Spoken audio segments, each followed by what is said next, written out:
welcome to the Lowdown Mortgage Podcast, the show where we dive deep into the topics that directly impact the evolving originator. I'm your host, Connor Bartley. Bam! And joining me today is someone who has built her mortgage career by constantly refining how she works. From early call center days with paper files to intentionally designing leverage and systems that support long term growth, she brings a thoughtful, practical approach to scaling production while staying focused on relationships and efficiency. Marnie Mitchell, welcome to the Lowdown. Thank you, Connor. Appreciate being here. Absolutely. Yeah, well, I'm excited to dig into this. I've really enjoyed getting to know you kind of leading up to this. You've got a lot of energy, you've got a lot of great ideas, you're doing a lot of really awesome things. And so I think you'll bring just a lot to this audience. And so I'm excited to jump in. Now, I like to dive right in and just get started. So, I mentioned in the introduction that you started kind of in this call center environment that was a little more transactional before moving into relationship driven lending. How did that transition influence the way you're approaching building partnerships today? Well, I got an education on cold calling and smiling and dialing at the beginning of my mortgage career, to be honest with you. I was only 19 years old. I didn't know anything about mortgages. I actually was working a telemarketing job, and one of my girlfriends that also worked there had another job doing mortgage call center work, and she told me how much she was making, and I was like, I'm going to need you to train me and teach me so I can go talk my way into a job. So we kind of rolled out Operation Prepare Marnie to go talk herself into a job, and it worked. So actually, my first job was with Bankers Mortgage in Orange, California. And I literally had paper cards with people's names on them. And I was cold calling, just, talking about, do you have anything that you'd like to pay off? Trying to like dig for equity. And I had no idea what I was doing. They just gave me a question list, and it was just my job to earn the customer's trust in that first phone call and get them to agree to go deeper into the conversation. And so the way that it was structured was kind of weird because there wasn't really an official like loan officer at the time. Like it was me, but then it was underwriting, but I had no idea what I was doing. So like a branch manager would like finagle the loans to, see if they met guidelines. So it was really interesting, but I actually am very grateful because it prepared me for when you get on a phone, you literally have about 15 seconds to earn somebody's trust and pique their interest to actually have a conversation with you. And so, I mean, I got great training for that. And then transitioning to retail mortgage where I'm, agent facing and where, all of our coaching is, call the agents, set the coffee appointment. So because I had that, 5 or 10 years of cold calling and telephone marketing back in the late 90s, that really helps me today where sometimes you just have to call and pick up a phone and ask an agent to meet you for coffee. Yeah, what an incredible skill to develop, right? You have, I think, an advantage over a lot of other originators in that you have those years of experience just, having to think on the fly, being quick-witted, being, establishing quick rapport and, having to go through that. That's a really great experience. Now, as things sort of evolved forward, as we were talking, even you mentioned that you somehow got introduced to the world of Todd Duncan and some of his books and teachings and the coaching that he has. And then you started just boldly following his techniques to the letter. What were some of I the lessons that you learned, and what did you start to implement as you started to get to know what Todd was teaching, and how did that impact things? Yeah. So one of the most impactful books of Todd Duncan's that I read this in the mid 2000s, like 2006. It was his book Time Traps. And that book really like drove it home for me that my skill is selling. My skill is winning friends and influencing people. I think that's another book I read by someone different. Do you know that book? I've heard of it. I haven't read it, but yes, I think you quoted the title quite well. I think it was either Brian Tracy or Okay. Stephen Covey that wrote Winning Friends and Influencing People, or possibly Zig Sounds, Ziglar. It was one of those three. Don't quote me. yeah, it sounds about right. Yeah. Yeah, so my gift is the gift of gab. My mom used to say you could sell the devil a Bible and get him to ask God to forgive him, and you could sell ice to Eskimos. Like, I would hear this as a kid all the time because like I was selling candy in school. So sales and communication and building relationship and connecting and building that rapport with the people that I am seeking business and referrals from, that's my strong suit, right? So I knew that even as a Bank of America personal banker, transitioning to the retail mortgage team, not having any real estate relationships and not knowing anybody in Atlanta, Georgia. Okay. I had just moved there. My husband had gotten transferred with the Marine Corps. So I was brand new to Atlanta.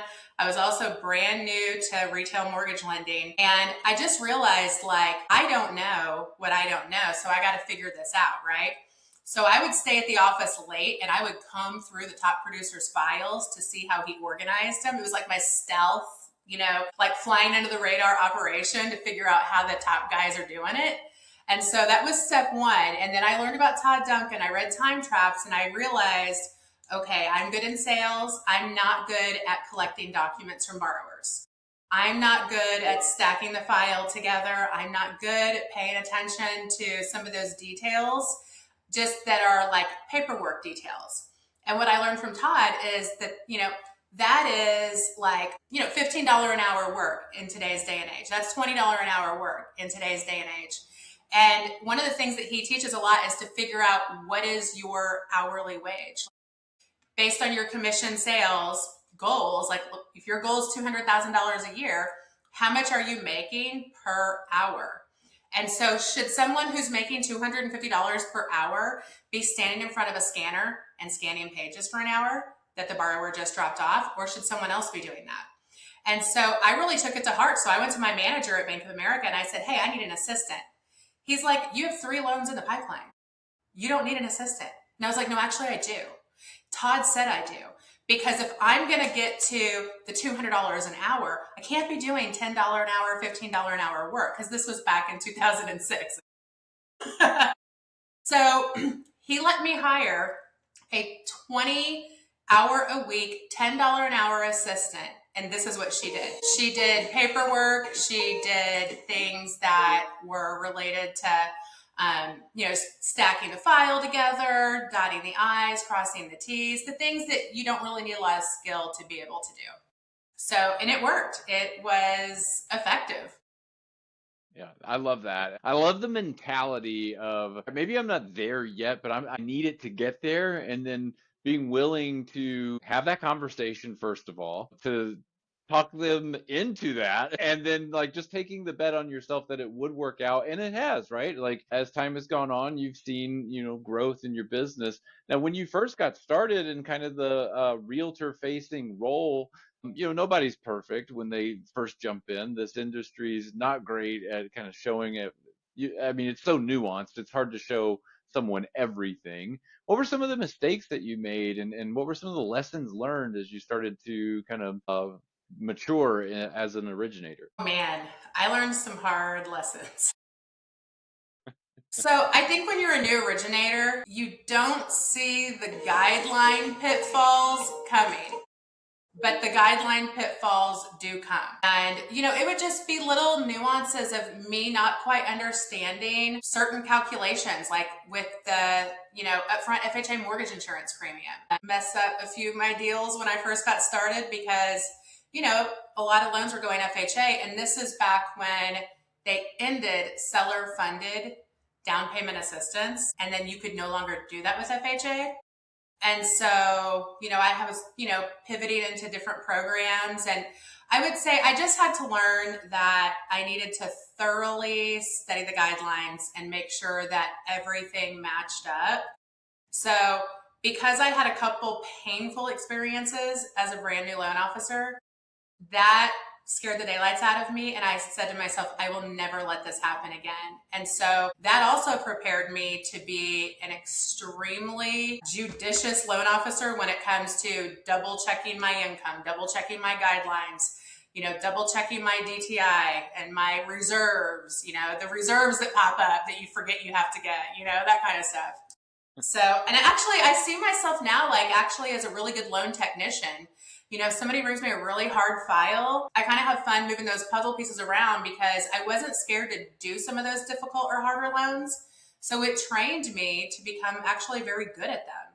So Yeah. I always look at the painful experiences that we go through as loan officers when we screw up a file because we didn't pay attention to the guidelines correctly. I feel like it's good training ground because when you have to experience something painful when you make a mistake, like, dang, I got to call this realtor and say, I can't do the loan. And like, that's the worst call you ever want to make. It's basically like the kiss of death for future referrals when it's your fault and you made a mistake. Yeah. So yeah, now I'm like, Yeah. I avoid that at all costs.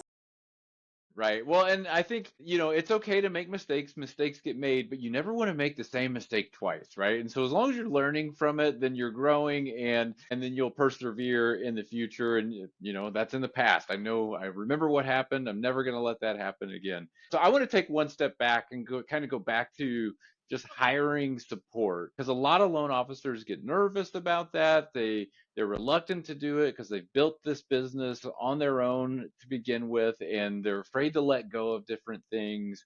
What fears or kind of pushback did you encounter as you were sort of working through maybe that uncertainty on just hiring people to support you so you could go do the things that you love about this business? You know what? You just have to do it afraid. Like, honestly, every time I've added a team member and added a cost, it has been scary, but I know the principle of me staying focused on sales, relationships, and referrals. I knew staying focused on that would make the hiring of people to add to the team pay off. And then I also started looking at things like this. So how much commission do we make on a loan? One loan, 2,000, 3,000, 4,000, depending on how big it is, right? And so if you're hiring someone to do some, basic tasks, or maybe they're new to the industry also and they're helping you with administrative needs, it's not like you got to pay somebody $10,000, right? You're paying them a basic wage, and maybe they're earning some bonuses on top. And so I started looking at it like, okay, if this new hire that costs me, let's say initially $3,000 a month, if this new hire gets me one more loan, then this new hire pays for themselves. And this new hire is taking a big, heavy elephant off my back. And it's also giving me freedom to go do more of what I'm actually good at, which is connecting with realtors, doing presentations, doing open houses, connecting with brokers. If I'm not tied to this desk with this keyboard, I can go get more business. So the first thing I did was add a loan officer assistant. Just one loan officer assistant. And guess what? My production almost doubled. And then I got another loan officer assistant, so I'd have a file manager for contract to close. And it was amazing. And then my production took another double. So I went from like, okay, I'm doing 5 loans. Okay, so now we're doing 10 loans, And then December of 2025, we closed 16 loans. So it works. It works. You might have, I will say this, the first month or two, so your 30 to 60 days that you bring someone on your team to alleviate all this pressure, and you're waiting on that extra one loan, right, to fund what you're paying them, you are going to have a month where you're just going to suck it up and you're going to make less money because you're paying somebody else. And you're going to get through it. It's like 1 month of pain for like a career of gain. That's how I look at it. Yeah. I love that. But now you've been really clever, because you're, I guess, in a university town type of area, and you've been able to bring interns from the Yes. university into your business. Where did that idea come from, and how has that been working out? So that was actually a godsend. So my daughter started dating a young guy who was in college at the university for marketing. And they had been dating for like 6 months, and he came to me and he's like, hey, I have to do an internship. How about I do an internship with you? And I was like, okay. that sounds like a good idea. Now, I had to pay him a minimum of 20 hours a week. And I paid him, the minimum wage because it was an internship, paid internship. And then just FYI, nobody's doing an internship for free, even though they have to have it to graduate. They'll go work somewhere else because most companies will pay an intern at least minimum wage for their hours. So, anyways, Derek came on board with me, and we soon found out Derek was not the kind of person that wanted to get his mortgage license. He studied for it for like 3 months, and then he was scared to take the test. And he was like, Marnie, I hear you talking to people and I hear you crunching all these numbers and talking all this. And he's like, it's just not me. And he's like, but I think that I can really help you with your Facebook and I can really help you with your marketing. So let's just focus my efforts on that. And I was like, you know what? I agree with that. I think that's smart. And so he just started helping me cultivate a social media strategy. So he's still working for me today. I still have him on retainer because now he actually works for the university as an ads manager. But he's got Google ad skills, he's got Facebook ad skills, he's got Snapchat ad skills. And by taking him in as an intern and, being generous with him and giving him an opportunity to complete his degree, he then became generous with me and was like, hey, guess what? Do you know that we can run sponsored ads about your zero down FHA program? And then we can link a pixel to your guild website.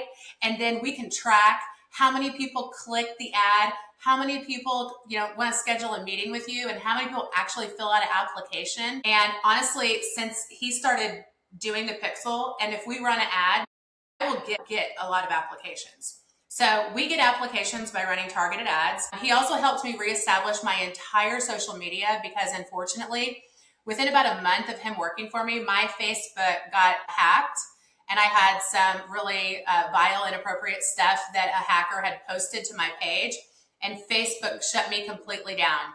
And so that kind of got all tied up in a police investigation to find out who had done that, where they were from, what their IP address was. It resulted in Facebook never giving me the account back. So we just started over from scratch, and Derek was able to help me. He's young, he's in college, he knows all the latest technology, he knows things I don't even know exist, right? And so he took my social media from like basically being completely devastated to now actually really influencing my community, which I'm super grateful for. And then my That's second amazing. intern actually called me up from the university and was like, hey, I want to be a loan officer. And I was like, great, because my last intern didn't want to be a loan officer. Gabe, yeah, he's been great. He's been with me for a year. At the beginning of the year, I told him, if you will get your mortgage license, I will bring you on as an intern. I will pay you minimum wage, 20 hours a week during your internship. And if you do a really good job, then I will hire you full time as a loan partner. And I will teach you how to learn how to run the apps while I go out and grab more business. And that's exactly how we're structured now.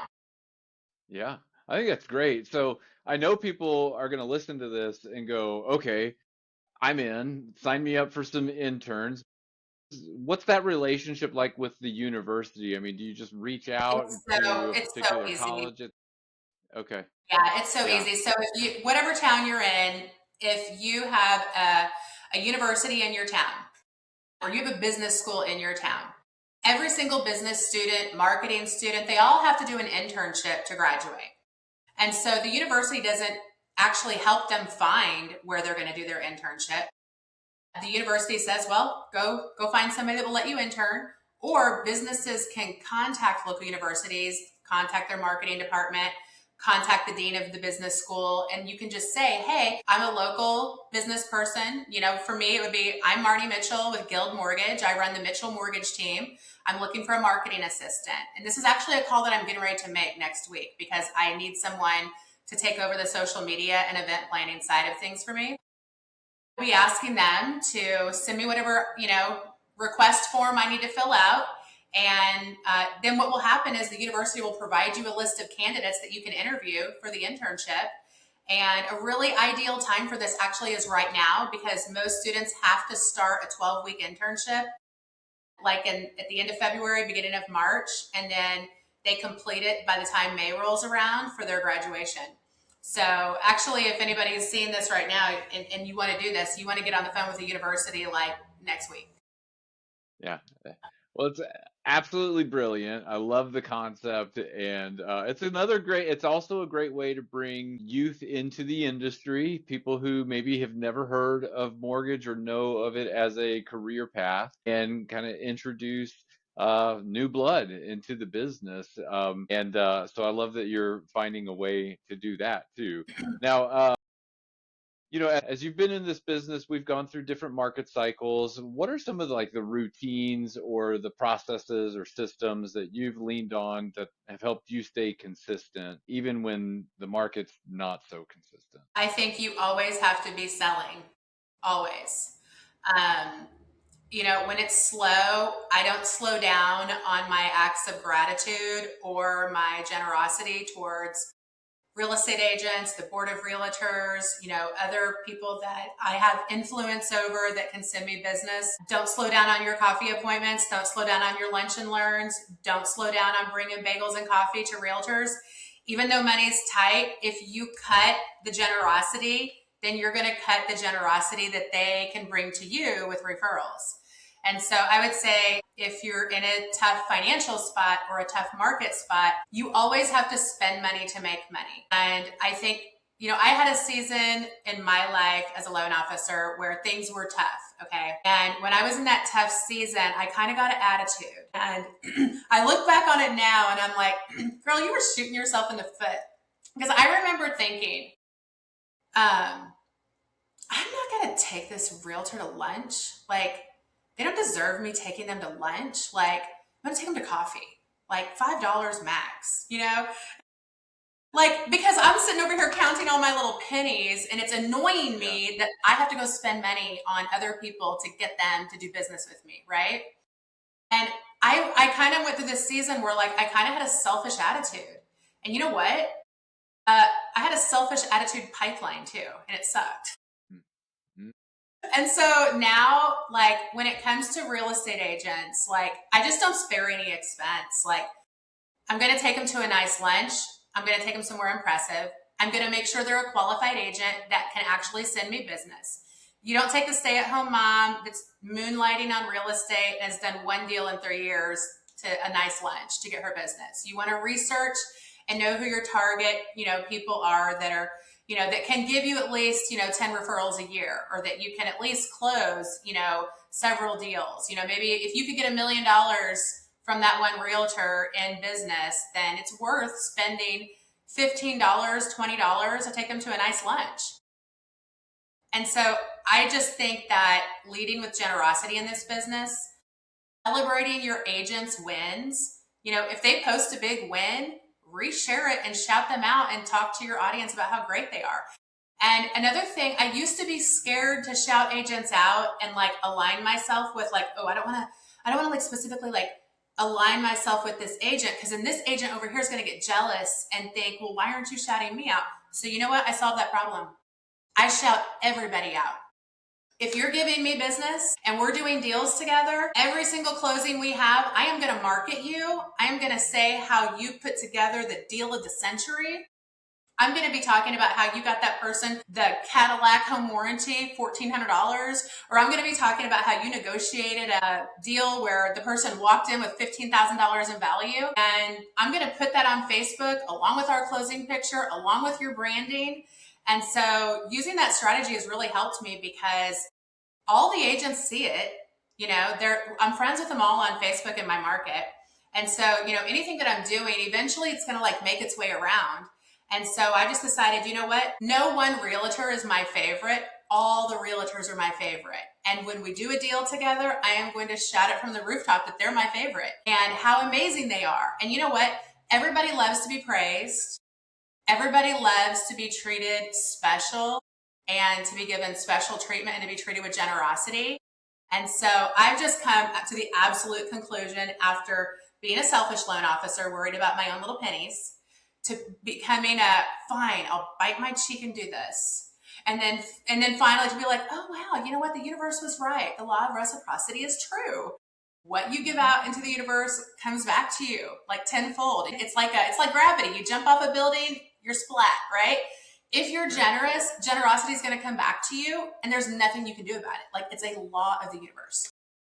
Yeah, I think that's great. It's just that abundance mentality, open hand, and not holding back on it. I think that's wonderful feedback. So as we kind of come to the end here, Marnie, I've asked you a lot of questions. I'm just curious, is there something I didn't ask you? I want to give you an opportunity to just sort of say whatever's on your mind, whatever you think is important for this audience to hear.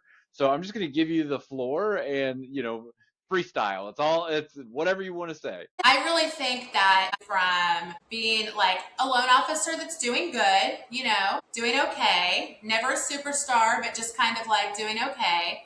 I've gone from that after the market crashed in '08 to, having to adjust my attitude to looking at things from a position of abundance and saying, you know what? I'm going to sacrifice my paycheck this month. I'm going to hire this person and I'm going to invest this $2,000, $3,000 so that I can add another layer of support to my team. And here's what it's done for me. And this is the game changer. And I actually had to convince my management of this, even here at Guild. I had to convince them that if you free me up and if you let me hire this person, and I pay for it, okay? Not even asking you guys to come out the profit margin. Like, it'll come out of my profit margin, okay? But if you let me hire this person, then I know that it's going to free me up to double my production. But it hasn't just freed me up to double my production, because you know what? Who cares if you have a high production and everybody's stressed out and everybody's ticked off and everyone's frustrated and everyone's overworked? That's not fun either. One of the things that I feel like has been really effective is, I have a pre-approval assistant and all he does is pre-approvals. He does credit rescores, he does pre-approvals, he does credit coaching plans, and I've taught him all of this. He knows how to do all of it now. And so, when those apps come in, I'm not tied to my desk to respond like that. I can be at I could be at a real estate brokerage doing a lunch and learn, when that hot lead comes in and Gabe can handle it. Well, if Gabe is doing all that, Gabe also can't manage a file from contract to close because there's amendments, there's extensions, there's rate locks, there's monitoring when the rate expires, there's, chasing down that buyer that's terrible with paperwork and getting the paperwork. All the amendments to the contract that come up. Oh, y'all were missing the FHA escape clause or the VA escape clause. Or what. I mean, just like all these crazy things that make a loan officer want to rip their hair out. And so now the effect that it's had is not just making my life easier, not just giving me leverage to get more production, but actually, if you look at my Google reviews, my buyers and my realtors are saying it's not just Marnie. It's not just me. Like, I'm not just promoting Marnie, okay? It's the Mitchell Mortgage team. And Jennifer is just as valuable as Gabe, and Gabe is just as valuable as me. And because we all have our lanes, I have the mastermind the hard loan programs, and the go get the business. I've got Gabe doing the pre-approvals, and I've got Jennifer managing everything from contract to close. And so realtors recognize that, like, hey, and they've said this, and you can even look on my Google reviews. There's probably even a few where they say it on the Google review, and they say, your team is on top of everything. Anytime we call someone, you can answer. We always get a same day answer. We always know what's going on. We feel so taken care of. A lot of loan officers and a lot of branch managers are going to look at my structure of me, Gabe, and Jennifer, and they're going to say, you only close 16 loans. You don't need all those people. But yeah, actually we do, because I don't like to be a stressed out loan officer working 80 hours a week. And it also projects this image of success to my community and to my referral partners that, hey, there's not just a loan officer, just one, that if you can't get a hold of her and she's on vacation, you're just screwed, right? They look at it as whether we can get a hold of Marnie or not, she's got Gabe and she's got Jennifer, and they're all amazing. And so I would just say, don't be scared to build a team, because you cannot actually enjoy your life and do a large volume of business. I know for me, I can't. It's just not possible.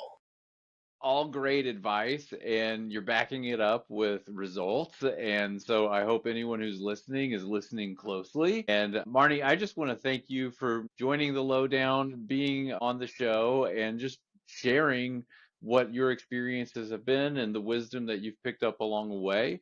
I think you're doing an amazing job, and I just wish you nothing but the best in the future. Thank you. I appreciate it.